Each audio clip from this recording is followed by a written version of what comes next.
আসসালামু আলাইকুম, সবাইকে অনলাইন ক্লাসে স্বাগত জানাচ্ছি। তোমাদের সাথে আছি আমি তামান্না মুনমুন, প্রভাষক রাষ্ট্রবিজ্ঞান বিভাগ, অনার্স ফার্স্ট ইয়ার। আজকে অনেকদিন পরে তোমাদের সাথে একটা ক্লাস নিতে চাচ্ছি, কারণ হচ্ছে তোমাদের বিষয়ে আজকে আমরা একটা মিটিং করলাম। সেই মিটিংয়ে বেশ কিছু গুরুত্বপূর্ণ সিদ্ধান্ত আমরা জানতে পারলাম। তো আমার মনে হলো যে এই ইনফরমেশনটা তোমাদেরকে অবহিত করা উচিত, যেহেতু তোমাদের পরীক্ষা একদম নকিং এট দ্য ডোর। তোমাদের ইনকোর্স 31শে ডিসেম্বরের মধ্যে সম্পূর্ণ করে আমাদের দিতে হবে, যার জন্য 31শে ডিসেম্বর 2020-এর মধ্যে যদি তোমাদেরকে ইনকোর্সের টোটাল শিট আমাদের দিয়ে দিতে হয়, তাহলে আমাদের কিন্তু হাতে আর বেশি কোনো সময় নেই। আমরা অনেকবার আমাদের সিলেবাস মোটামুটি সব টিচারদেরই তোমাদের শেষ হয়েছে। তো ইনকোর্সের ব্যাপারে আমরা এখন পর্যন্ত যে সিদ্ধান্ত নিয়েছি যে আমরা তোমাদের 50 নাম্বারের একটা ক্লাস নিব, আমরা পরীক্ষা নিব প্রতিটা সাবজেক্টে। ঠিক আছে, এই ইনকোর্স বিষয়ে কথা বলা এবং আজকের আমার যে সাবজেক্টটা অর্থাৎ লোক প্রশাসন পরিচিতি, এই বিষয় নিয়ে আলোচনা করার জন্যই তোমাদের সাথে আমার আজকের ক্লাস। তাহলে দেখো, ইনকোর্স আমরা বলেছি যে আমরা 20 নাম্বারের ইনকোর্স তোমাদের হয়, কিন্তু এটা আমরা যেহেতু অনলাইন ইনকোর্স হবে এই কারণে আমরা এটা নিতে চাচ্ছি হচ্ছে 50 নাম্বারে। তাহলে তোমরা বড় করেই ইনকোর্সের একটা প্রিপারেশন রাখবা। এবং আমাদের ইনকোর্স পরীক্ষায় আমরা সাধারণত 2 ধরনের কোশ্চেন তোমাদের দিব, এখনো পর্যন্ত সেটাই সিদ্ধান্ত আছে। সেটা হচ্ছে গ বিভাগের, আমাদের কোশ্চেনের গ বিভাগের যে কোশ্চেনগুলি আসে সাধারণত, অর্থাৎ বড় কোশ্চেন 10 নাম্বারের, সেখান থেকে তোমাদের 4টা কোশ্চেন থাকবে এবং সেই সাথে ক বিভাগ থেকে তোমাদের 10টা প্রশ্ন থাকবে। এই 4টা প্রশ্নের নাম্বার এবং 10টা প্রশ্নের নাম্বার, এই টোটাল নাম্বারগুলি মিলিয়েই হচ্ছে আমাদের ইনকোর্স পরীক্ষাটা হবে। তাহলে লোক প্রশাসন পরিচিতির আমাদের কিন্তু মোটামুটি সিলেবাস শেষ। প্রিয় ছাত্রছাত্রীরা, তোমাদের আমি বোঝানোর চেষ্টা করছি যে আমাদের ইনকোর্স পরীক্ষাটা ডিসেম্বরের 20 তারিখের মধ্যেই আমরা কোশ্চেন দিয়ে দিব। হয়তো 20-22 তারিখের মধ্যেই তোমরা কোশ্চেন নিতে পারবে তোমাদের বকেয়া সমুদয় বকেয়া পরিশোধ সাপেক্ষে। সেই ক্ষেত্রে আমাদের হাতে কিন্তু আর 2 সপ্তাহের বেশি সময় নেই।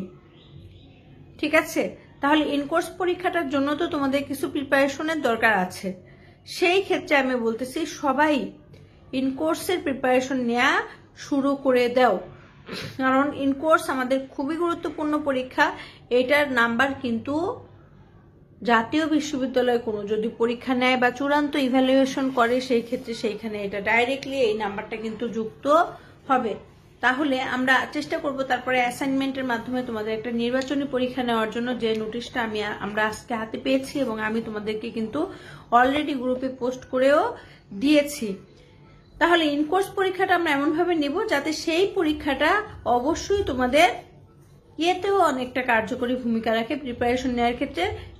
নির্বাচনী যে আমরা অনলাইন একটা অ্যাসাইনমেন্ট এক্সামিনেশন নেওয়ার চেষ্টা করতেছি, সেখানেও যাতে ভূমিকা রাখে, সেই জন্যই আমরা তোমাদেরকে ইনকোর্সটার মধ্যেও বড় কোশ্চেনগুলি অ্যাড করার চেষ্টা করছি। তাহলে লোক প্রশাসন পরিচিতিতে আমরা এখন পর্যন্ত যত প্রশ্ন পড়েছি, খেয়াল করো ছাত্রছাত্রীরা, মোটামুটি আমাদের সিলেবাস শেষ, বইয়ের একদম শেষ প্রান্ত পর্যন্তই কিন্তু আমরা মোটামুটি পড়ে ফেলছি। এখন কথা হচ্ছে যে তাহলে আমরা ইনকোর্সের জন্য আমরা তোমাদেরকে ইনকোর্সের সিলেবাসটা আগে দিব। ইনকোর্সের জন্য তোমরা বইয়ের পিছনের বোর্ডের প্রশ্নগুলি পড়বা। এখন 10 নম্বর ব্রিফ কোশ্চেনের জন্য তোমরা জাতীয় বিশ্ববিদ্যালয়ের বইয়ের পিছনে যতগুলি সালের কোশ্চেন আছে, আবারও বলছি, ইনকোর্সে আমাদের 2 ধরনের কোশ্চেন হবে। একটা হচ্ছে ন্যারেটিভ কোশ্চেন, গ বিভাগের কোশ্চেনগুলি দিয়ে সাধারণত আমরা এটা দিব, 4টা থেকে 5টা দিতে পারি।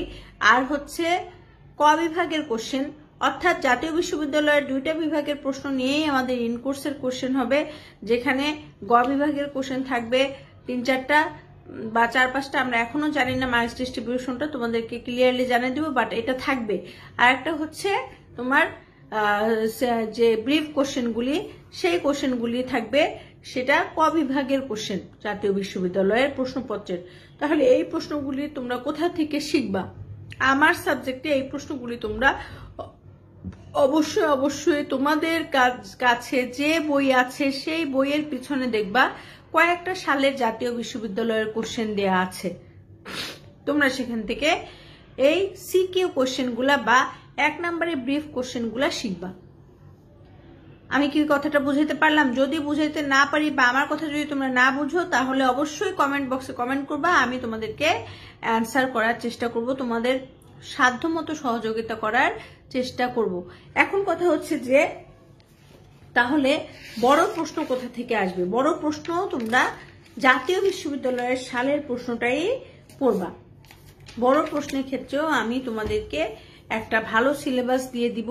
হ্যাঁ, কিন্তু এখন আজকে না, আজকের জন্য আমি সিকিউটাই রাখলাম শুধু, কারণ এটা আমার একটু ঘেটে দেখতে হবে যে সাধারণত কোন কোশ্চেনগুলো বেশি বেশি আসে, সেই ধরনের কিছু কোশ্চেন আমি তোমাদেরকে দিব। তাহলে আজকে আমি পড়ায় ফিরে যাচ্ছি তোমাদের। তবে এটা ঠিক যে সালের প্রশ্নই আসবে। তোমরা যদি 20-এর পরীক্ষার্থী হয়ে থাকো তাহলে তোমাদেরকে আমি 18 কোশ্চেন থেকেই সাধারণত কোশ্চেন করব বা 4টা কোশ্চেন দিয়ে দিব, ঠিক আছে?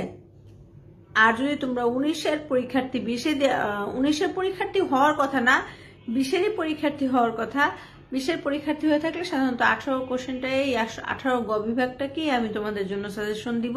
তবে আমি এখনো শিওরলি বলতে পারতেছি না যে সেটা কি তোমাদের জন্য 18টা হবে না 19-এরটা হবে, ঠিক আছে? তো তোমরা গ বিভাগের জন্য একটা প্রিপারেশন রাখবা এবং ক বিভাগের কোশ্চেনগুলিরও একটা প্রিপারেশন রাখবা। আজকে আমি তোমাদেরকে পড়াতে চাচ্ছি লোক প্রশাসন বলতে কি বুঝো, লোক প্রশাসনের সার্বিক যে বিষয়গুলো অর্থাৎ বৈশিষ্ট্য, পড়ানোর অধ্যয়নের গুরুত্ব, লোক প্রশাসনের প্রকৃতি কেমন হবে, লোক প্রশাসনের ওটার নাম জানি কি বলে, লোক প্রশাসনের প্রকৃতি সম্পর্কে লুথার গুলিকের কি ধারণা, এই সব কিছু মিলাই একটা রিভিশন ক্লাস আজকে তোমাদের নিতে চাচ্ছি, যাতে করে তোমরা মাথায় আনো, মনে রাখো যে লোক প্রশাসন নামে তোমাদের একটা সাবজেক্ট আছে। তোমরা তো বোধহয় দীর্ঘদিন পড়াশোনার সাথে টাচ না থাকায় এই বিষয়গুলা ভুলেই গেছো। তাহলে প্রথমে আমি বলবো যে লোক প্রশাসন, পাবলিক অ্যাডমিনিস্ট্রেশন একটা প্রত্যয়, যা কোত্থেকে এসছে? গ্রিক এবং ল্যাটিন শব্দ মিনিস্টিয়ার, অ্যাড এবং মিনিস্টিয়ার শব্দের সংমিশ্রণে আমরা লোক প্রশাসন পেয়ে থাকি, যার অর্থ সেবা এবং ব্যবস্থাপনা। পাবলিক অ্যাডমিনিস্ট্রেশন অর্থ হচ্ছে এমন একটা প্রশাসন বা এমন একটা সংগঠন যার মাধ্যমে রাষ্ট্র তার যাবতীয় কাজ জনগণের সেবায় তার কিছু কর্মীদের দ্বারা করিয়ে থাকেন। তাহলে এক কথায় লোক প্রশাসন কি? লোক প্রশাসন হচ্ছে এমন একটা ব্যবস্থা যার মাধ্যমে একটা প্রতিষ্ঠান বা একটা সংগঠন তার যাবতীয় রাষ্ট্রীয় কার্যাবলীকে সুষ্ঠুভাবে, সুন্দরভাবে জনগণের সেবা প্রদানের লক্ষ্যে করা থাকেন।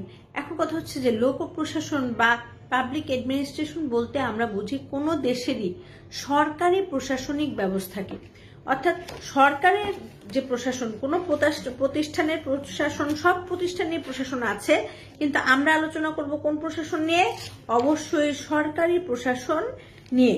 এখন সরকারি প্রশাসন নিয়ে যদি আলোচনা করতে চাই তাহলে আমাদের কোনটা বলতে হবে? যে যারা হচ্ছে নির্বাহী বিভাগের সাথে সম্পৃক্ত, নীতি নির্ধারণী কাজের সাথে জড়িত এবং রাষ্ট্রীয় প্রশাসন কাঠামোর প্রত্যেকটা বিষয় যাদের মাধ্যমে পরিচালিত হয়, বাস্তবায়িত হয় এবং প্রণীত হয়, সেই ব্যবস্থাটাই হচ্ছে গিয়ে লোক প্রশাসন।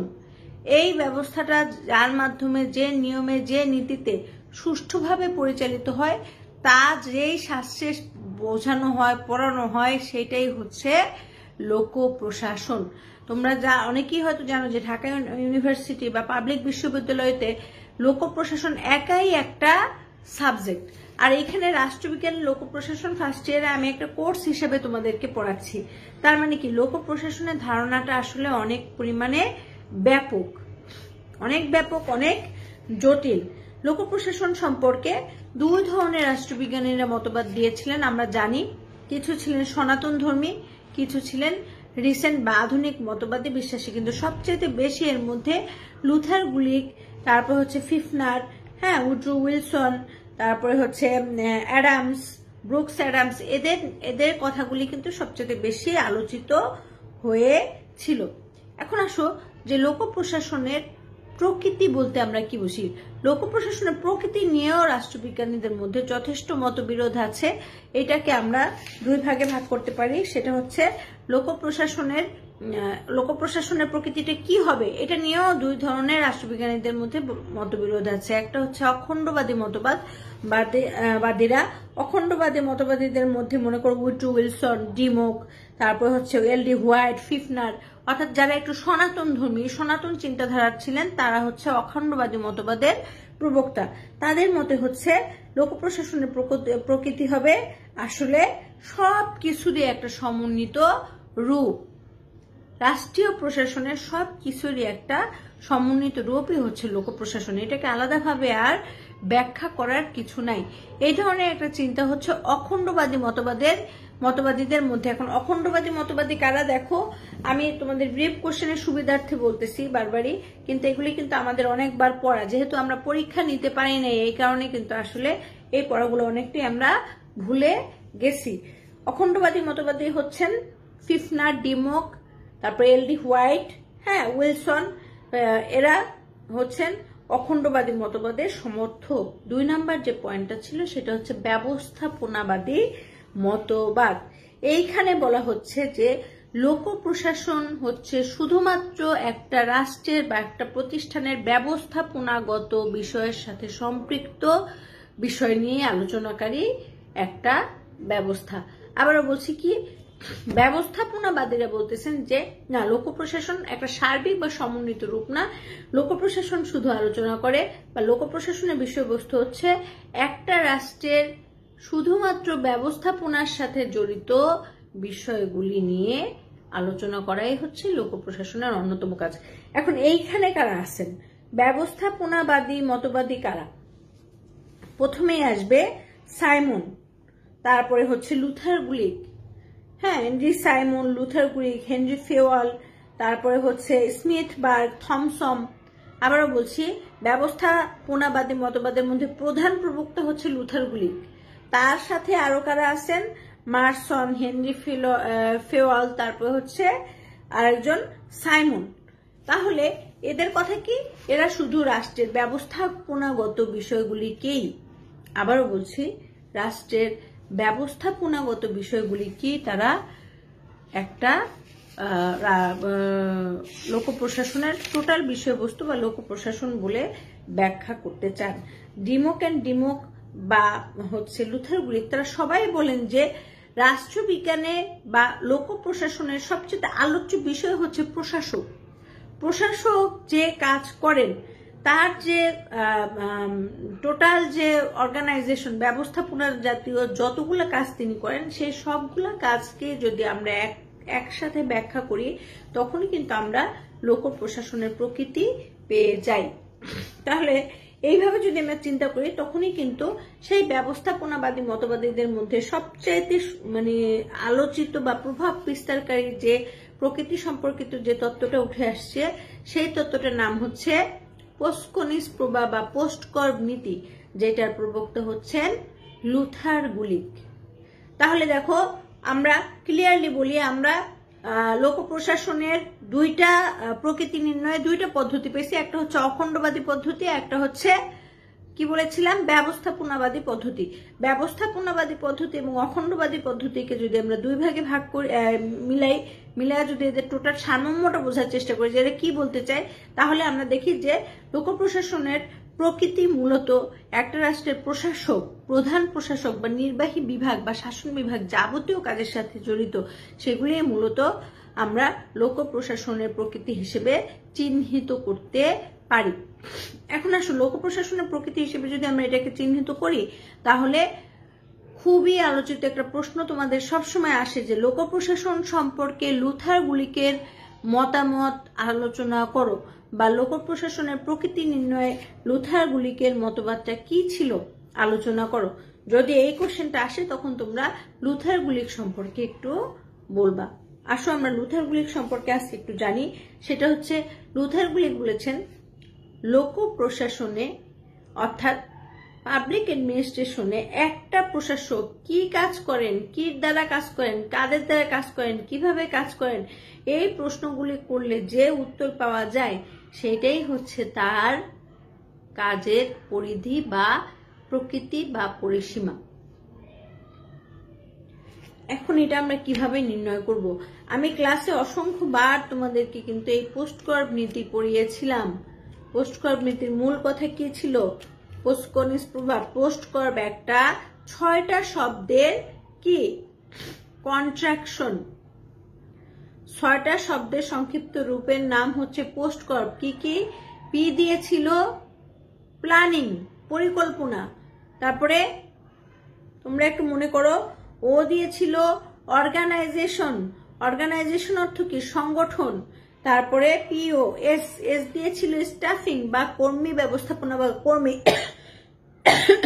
তারপরে ডি দিয়েছিল ডাইরেক্টিং বা ডাইরেকশন, যেটাই বলো এটার অর্থ হচ্ছে নির্দেশনা। তারপরে আমরা সিও দিয়ে হবে কোঅর্ডিনেটিং বা কি সমন্বয়। অর্থাৎ একজন প্রশাসক কি করেন? প্রথমে প্ল্যানিং করেন বা পরিকল্পনা করেন, তারপরে একটা অর্গানাইজেশন তার থাকে, অর্গানাইজেশন মানে কি? সংগঠন। তারপরে কি? স্টাফিং, সেই অর্গানাইজেশনে তার কিছু কর্মী থাকে। তারপরে আমরা বলি ডাইরেক্টিং বা নির্দেশনা, ডি ফর ডাইরেক্টিং বা নির্দেশনা। ওই যে ব্যবস্থাপক থাকেন তিনি কি করেন? তার কর্মীদেরকে নির্দেশনা দান করেন। তারপরে করে হয় কি? সেই নির্দেশনা অনুযায়ী কর্মীরা কি করে? কোঅর্ডিনেশন করে বা কোঅর্ডিনেটিং করে, সেটার নাম কি? সমন্বয় করে। এরপরে এই কাজটা করার পরে তারা কি করে? আর পোস্ট কার্ভের আর একটা ছোট অক্ষর হচ্ছে আর, আর মানে হচ্ছে রিপোর্টিং। তারপরে তারা রিপোর্ট পেশ করে। রিপোর্ট মানে কি? প্রতিবেদন। প্রতিবেদনের প্র দিয়েও কিন্তু এই পোস্টকনিস প্রভাবের একটা সংক্ষিপ্তকরণ রূপ আছে। তারপরে আমরা জানি সবার শেষে কি হয়? সবার শেষে যেটা হয় সেটা হচ্ছে budgeting, B for budgeting. Budgeting মানে কি? বার্ষিক আর্থিক বিবরণী বা বাজেট প্রণয়ন করা। অর্থাৎ রাষ্ট্রর যত কাজই আছে সব কাজের জন্য কি দরকার? অর্থের দরকার। অর্থাৎ এক একটা অর্থ বছরে কত টাকার কাজ হবে, কোন কোন খাতে কয় টাকা ব্যয় হবে, এইটা সম্পর্কে কিন্তু আগেই ধারণা দেয়া হয়ে থাকে। ধারণা দেয়া হয় বলেই মানুষ কি করতে পারে? তখন ওইটা প্রশাসকরা ওই বরাদ্দ অনুযায়ী ওই টাকা দিয়ে তখন তারা তাদের উপরে অর্পিত প্রকল্পগুলিকে বাস্তবায়নের জন্য কাজ করে থাকে। তাহলে আমরা দেখি একটা সংগঠন বা লোক প্রশাসন মূলত 6টা কাজের সাথে জড়িত। কয়টা কাজের সাথে জড়িত? 7টা কাজের সাথে জড়িত। 1 নম্বরে পরিকল্পনা পোস্ট কার্ভ অনুযায়ী, 2 নম্বরে হচ্ছে সংগঠন, 3 নম্বরে কর্মী, 4 নম্বরে নির্দেশনা, 5 নম্বরে সমন্বয়, 6 নম্বরে প্রতিবেদন লিখন এবং 7 নম্বরে বাজেট প্রণয়ন। এখন এটা কার কথা? লুথার গুলিকের কথা।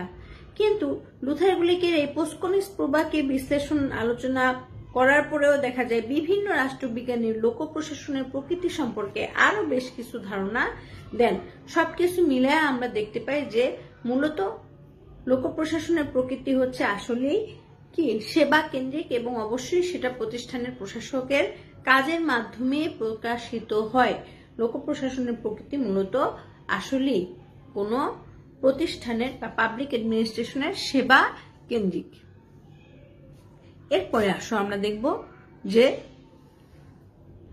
আমাদের লোক প্রশাসনের বিষয়বস্তু কি, তার মানে কি? লোক প্রশাসন কি নিয়ে আলোচনা করে, লোক প্রশাসন কি বিষয়গুলি নিয়ে আলোচনা করে, কি নিয়ে আলোচনা করে, সেটাই হচ্ছে তার পরিধি বা বিষয়বস্তু।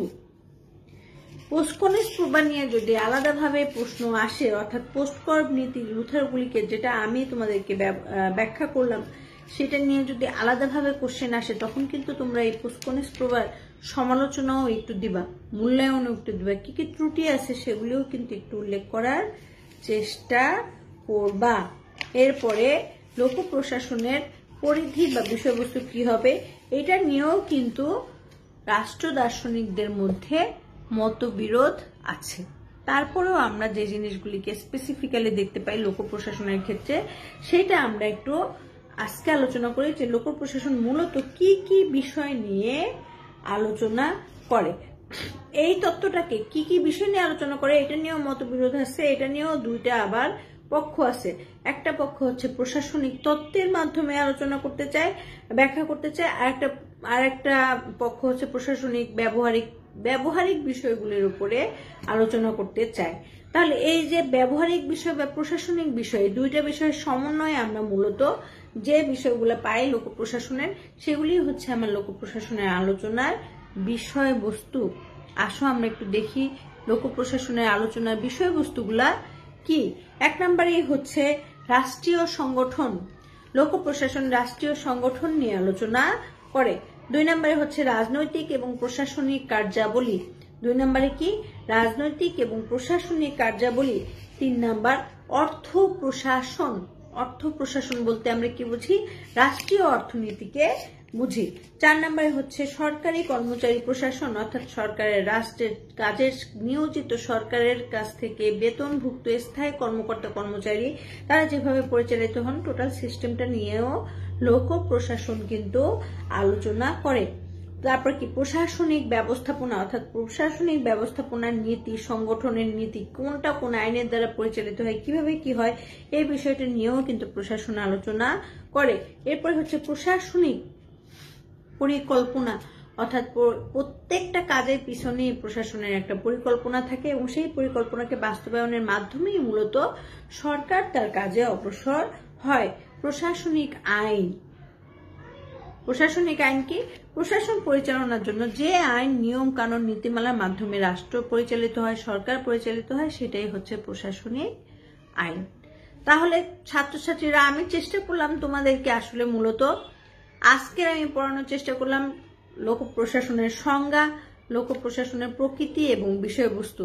মূলত তোমাদেরকে আসলে কোথায় আসো তোমরা সবাই আমি জানি না, গ্রুপে সবাই যখন হঠাৎ করে ক্লাসটা দেখবা, আমি আশা করতেছি যে তোমরা পড়ার প্রতি মনোযোগী হবা, বই খাতা ধরবা এবং আমরা নেক্সট উইকে চেষ্টা করবো আরো 2-3টা ক্লাস নেওয়ার জন্য, যেহেতু ফার্স্ট ইয়ারের পরীক্ষার সামনে চলে আসছে, যাতে করে আমাদের মোটামুটি একটা লোক প্রশাসনের রিভিশন হয় এবং তোমরাও আস্তে আস্তে চেষ্টা করো আমাদের পিছনে তোমাদের যার যাবতীয় বকে আছে বা না আছে সেগুলি সমন্বয় করার এবং কলেজে গিয়ে সেই বিষয়গুলির একটা ব্যবস্থা করার, যাতে করে তোমরা সবাই প্রত্যেকটা ছাত্রছাত্রী পরীক্ষায় অংশগ্রহণ করতে পারো। এবং পরীক্ষায় অংশগ্রহণের সময় অর্থাৎ 20 তারিখের পরে যদি আমরা পরীক্ষাটা নেই, ইনকোর্স পরীক্ষাটা, তখন যাতে তোমাদের এই করোনাকালীন সময়ে বেশি জটিলতা ভোগ করতে না হয়, সেজন্য আজকে থেকে, এখন থেকে বা আগামীকাল বা শনিবার থেকেই তোমরা চেষ্টা করো যে তোমাদের যাবতীয় সমস্যাগুলি আছে পরীক্ষা